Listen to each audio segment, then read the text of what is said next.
Oh, what a beautiful morning. Oh, what a beautiful day. I got a beautiful feeling. Everything's going my way. Rodgers and Hammerstein opened their first musical, entering the golden age with this number. Rodgers and Hammerstein came together with not such happy beginnings, though. Both of them were not strangers to Broadway. They had been in previous partnerships with Hart and Kern. But together, they came to find musicals. Musicals were what America needed in the 1940s. They needed an escape. Escape from the Great Depression, from World War I. And how did they do it? Through George Gershwin's jazzy tunes and the flashy, colorful costumes and sets, on top of the American patriotism that everything of the Great White Way was the only way. So what came about through this?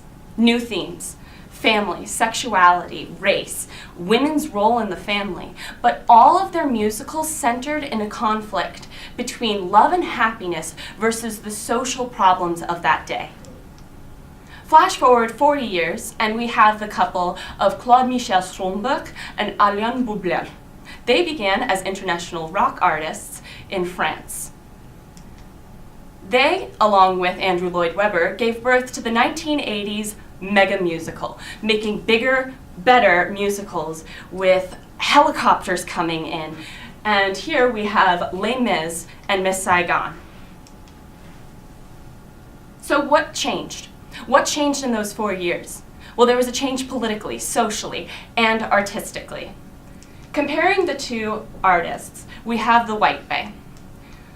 Within that, we have America. Rodgers and Hammerstein came up with the musical Carousel, a story about a woman who was being physically abused by her husband and wanted to commit suicide. It was so awful. And the audience was not shocked by the abuse she was taking, but the real issue was that she wanted to commit suicide. And in the end, what did she do? Go back to her husband, because that's what happens with true love.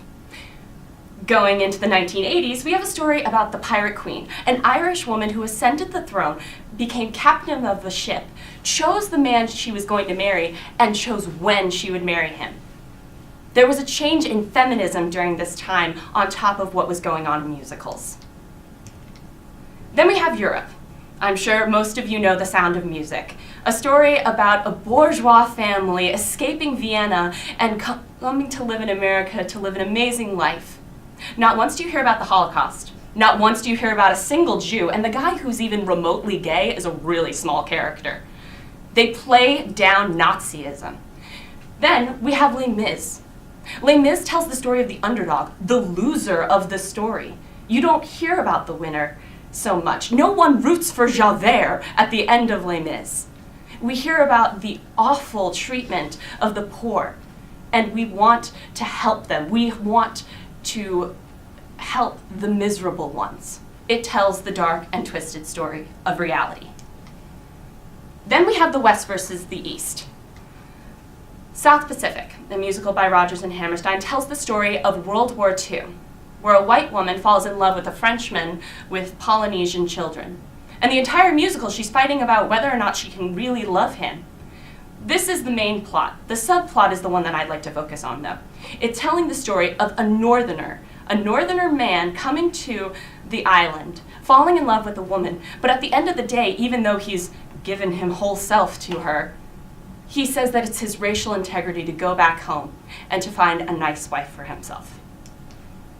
Then we have Miss Saigon, telling the story of the Vietnam War, the real story that happened all too often, of young girls prostituting themselves and falling in love with American soldiers, only for them to go back home, marry a nice girl, and to forget about them.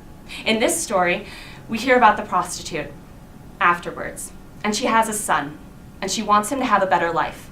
And the man comes back, and the only way for her to be able to have her son go back with the father of her child is she kills herself at the very end of the play. So what does it mean? What does it mean for musicals? What does it mean for art? It means that we're getting more real. It means we are becoming more artistic and more human. An artist is meant to find the real humanity in a subject. It is the study of how people act and being able to interpret it and put a little bit of a spin on it, much like this talk. That is the point of art. And finally, through 40 years, we were able to get to a more real form of art. Thank you.